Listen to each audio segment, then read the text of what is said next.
Меньше всего я люблю играть за детей и большие семьи. И сегодня у нас большая семья с 3 детьми. Логично.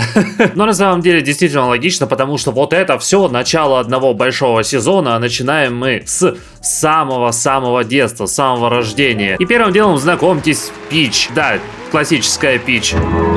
Через 5 дней Пич пойдет в школу. И да, я прокачивал какие-то навыки. Но записываю я эту серию в момент, когда полностью обновили все детское в игре. Рубежи только-только добавили. И как вы понимаете, у этой малышки нифига нет в плане рубежей. Она формально вообще ничего не умеет. Но не она наш главный герой на весь сезон. Знакомьтесь с 2 новорожденными. Дейл Берри и... Я потерял второго, секунду.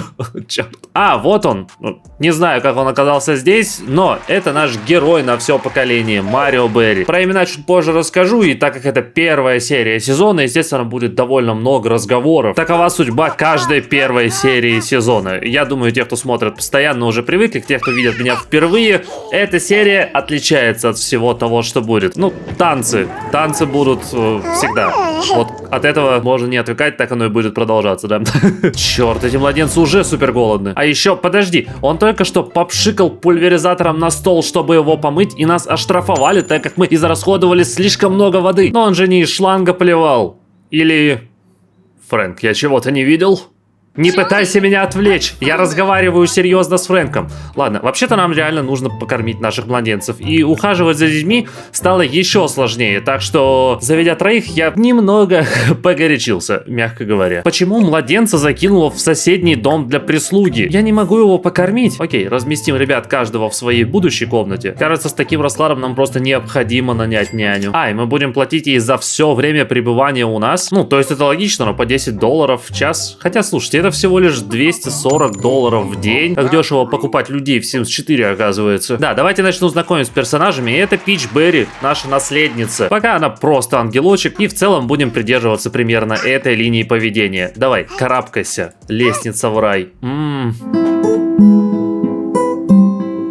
Бутылочку мы теперь на полу оставляем, да? Уже представляю, во что превратится наш особняк. Так, супер, няня скоро придет. Интересно, занимается ли она уходом за младенцем? И, блин, повзрослеть их может быть сразу. О, няня может играть, готовить и учить. Прекрасно. Если она будет действительно развивать наших детей, это очень круто, потому что одного, в принципе, можно развить без проблем. 2 я уже не пробовал. 3 одновременно тоддлеров содержать, это... Слушайте, я не знаю. Пич любит книги. Отлично, вся в отца. Он легендарный писатель. И знаете, чтобы выбрасывать пеленки, нам нужно мусорное ведро. И в целом, весь дом, который я так долго выбирал и столько представлял в последней серии прошлого сезона, не то чтобы нам теперь сильно подходит. Хотя я над ним заморочился и устроил даже музей Берри здесь. Да, серьезно. Здесь не только знаковые предметы из каждого поколения, но и, я хотел сказать, урны предков. Но смотрите, в чем дело. Некоторые урны попросту не размещаются. У нас есть Минт Берри, наш первый участник. Бум, я его ставлю, урна просто пропадает. Из багажа, отовсюду. Пожалуйста, напишите, в чем дело. Я вообще не понимаю. Например, урна Грея. Вот, ставлю ее в дом, пропадает. Ее, она просто испаряется из игры. Но, разумеется, авторы преувеличивают, игра не разваливается и вообще, ой, у меня таких багов нет, ты наговариваешь. Да, это я все понимаю. Но что мне делать с тем, что важнейшие предметы исчезают из игры, если я их ставлю? То есть у меня, конечно, есть идея на следующие серии, как все сделать так, чтобы выглядело, как будто это те урны. Но если вы знаете, в чем дело, и можете подсказать, как именно те самые урны вернуть, буду премного благодарен. Так, да, вот вам музей Берри. И несмотря на то, что над этим домом я вот поработал, у нас здесь сад, денежные деревья, все как надо, все нужные предметы. Но, небольшой лайфхак, в режиме строительства есть такой предмет, как семейный портрет. Если повесить его на стену, то в рамке будет отображаться действующий состав семьи. Так вот, но, к сожалению, кажется, этот дом нам не слишком подходит теперь. Я слышал жалобы о том, что пальмы не очень вписываются в Бриндлтон-Бэй, и мусорные баки нужно проставить для пеленов, потому что детьми невозможно будет заниматься. Дети требуют теперь совершенно новые предметы, которых не требовалось раньше. Это, кстати, небольшой минус игры в Sims несколько лет подряд. Игра меняется, и предыдущие поколения теперь кажутся или пустыми, или просто все теперь работает немного по-другому. Но я не знаю, сталкиваетесь ли вы с этим. Я-то в эту династию гоняю с какого года? 20-го, кажется. И давайте представлю вам среднего брата этой самой династии. Дейл Берри. И он полностью на вас. Да.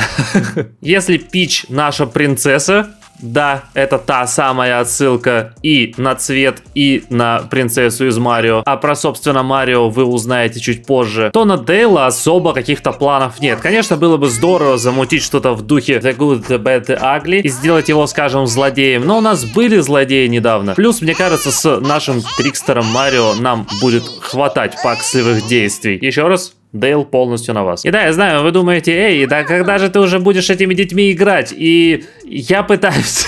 Их много. Я понимаю, что двое из них лежат буквально никуда не перемещаясь вот в этой корзинке. Я боюсь их взрослеть просто потому, что представляю, какое адище начнется. Но давайте. И знаете, Марио больше всего подходит непоседливый. Пускай я и хотел бы назначить неуспокойный, но непоседливый все-таки больше в его духе. И о черт, я уже понимаю, какая большая это ошибка. Ведь им гораздо тяжелее сосредоточить свое внимание на чем-то. О, первый рубеж, улыбка. Что ж, он у нас, кстати, очень даже в духе того, каким он будет. Улыбчивый. Те, кто читал правила, знают, что Марио будет во всем себя пробовать, в том числе и комедии. Если что, ссылка на оригинальные правила в описании. Окей, Дейл взрослеет. Ну что ж, случайный выбор. Лучик солнца. Ах, спасибо. Но им требуется больше общения. Спасибо, но меньше. Опа, няня, передавай ребенка, это мое. Стоп, подожди, что? У него родимое пятно? У Марио родимое пятно на пол лица? Вот это неожиданно. Опа, у Дейла тоже улыбка. Ах, а теперь самое сложное. Реально постараться вырастить их нормальными сейчас. Была идея сказать, что типа, знаете, Фрэнку, чтобы написать книгу, нужно отправиться подальше в отпуск, взять Марио и сосредоточиться только на Марио, чтобы сделать его, ну, нормальным и полностью развитым. Но это будет немного читерства. Я хочу попытаться немного в хардкор уйти. Так что реально...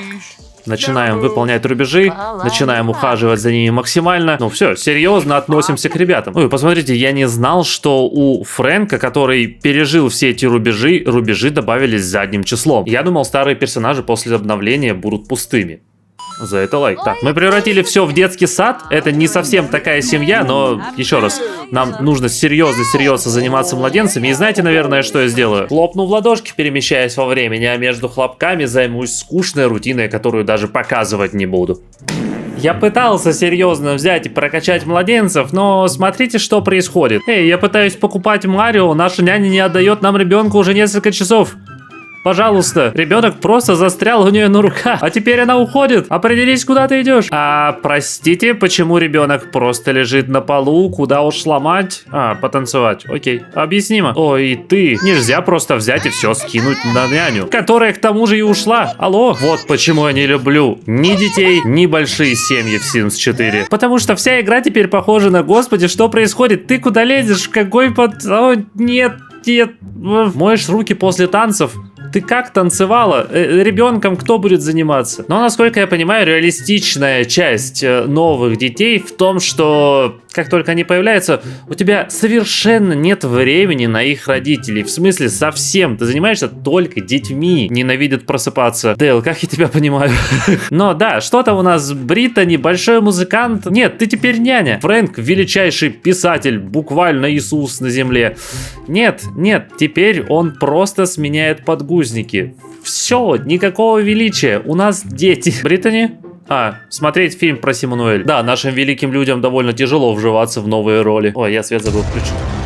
Уй, посмотрите, у нас Фрэнк внезапно оказывается довольно строгим к своим детям. И хорошо, что от этого можно отказаться, потому что это совершенно не в духе Фрэнка, так как он абсолютно мягкая семейная душечка, а наши дети все-таки будут жить при вседозволенности и, наверное, вырастут довольно избалованными. Так что нет, никакой строгости. Но знаете, я вот буквально сейчас час играю, и на самом деле...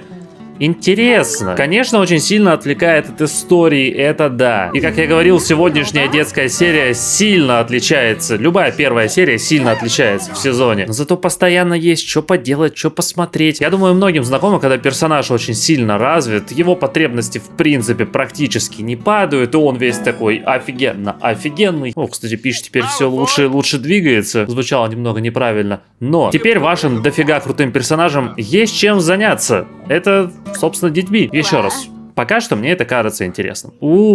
Фрэнку нравится любовь. Вау, да, он семейный персонаж. Это я просто за Пич постоянно разговаривал с ним и, ну, типа, всячески по-семейному себя здесь вел. Когда у тебя трое, фокус, конечно, немного рассеивается. За одного, наверное, вообще восхитительно играть. Представляю, как странно эта серия смотрится в будущем, то есть не в марте-апреле 23-го года, когда ко всему этому все уже привыкли и такие, теперь то, теперь это. Я поэтому не веду на Субэри как что-то новостное или как какие-то обзоры, потому что, опять же, я уверен, что это смотрят в 25-м году, 26-й год, привет. Но сейчас у нас здесь, в 23-м, вот это дополнение наделало много шуму, поэтому интересно сконцентрироваться на нем. Я что-то ничего не могу найти, чтобы рубежи новые открывать. Потому что вроде как младенцы в порядке, все хорошо. И я даже справляюсь с этими 3 детьми. Ну, вау, я удивлен, честно. И то время, которое у меня есть, очень хочется инвестировать в детей. Пока открывать новые рубежи у меня не получается. Опа. Давай, пытайся, молодец. В смысле, не могу. Ну что ж, ты сам по себе теперь. Не, ладно, окей, нам нужно больше пространства. А вот здесь выглядит неплохо. Соревнование между детьми. Дейл уже учится сидеть. Марио в это время только умеет поднимать голову и еще не может ползать. Кто победит? Делайте ставки. Марио догоняет Дейла, и Дейл выходит из-под контроля. На финишной прямой они уже нос к носу. Какая напряженная борьба. Дейл побеждает, Марио и Фрэнк удаляются с позором. И да, если вам интересен именно обзор, то обычно что-то актуальное в моменте мы на стриме смотрим. Но почему у меня 2 Сан-Секвойи, я так и не очень понял. Там 2 одинаковых мужика пришло или у меня двоится? Да, это близнецы, я так понимаю. Кристофер Майлклсон и Кристофер Майлклсон. Стоп, что? А если на стрим не успели, то в описании есть ссылки на записи и куча других бонусов. Естественно, сфотографирую в соцсети.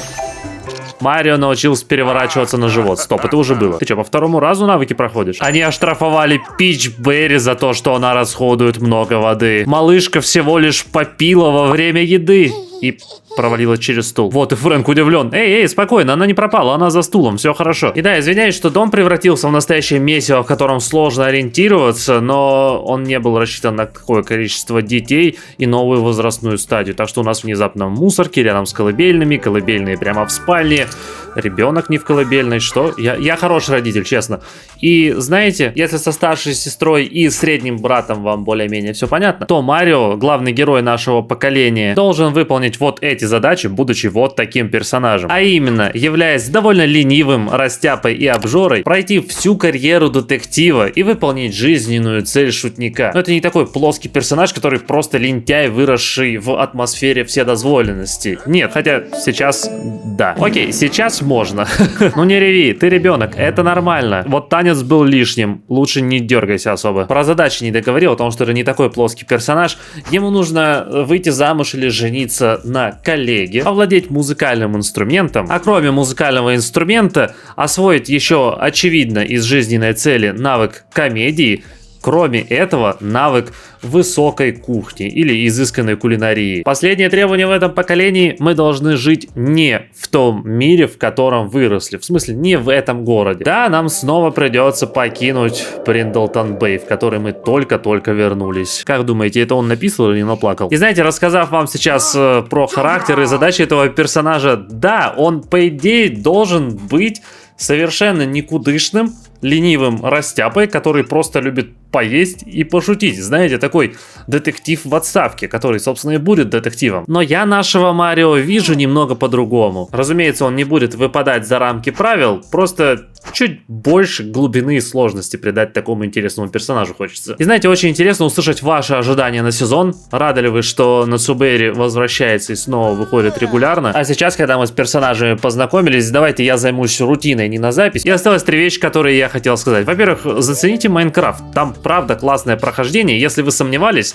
оно стоит того. Второе, это, ребята из титров, пожалуйста, скажите, я всех вписал, все в порядке. Я проверяю, все должно быть правильно, но на всякий случай. И третье, обожаю вас. Просто обожаю.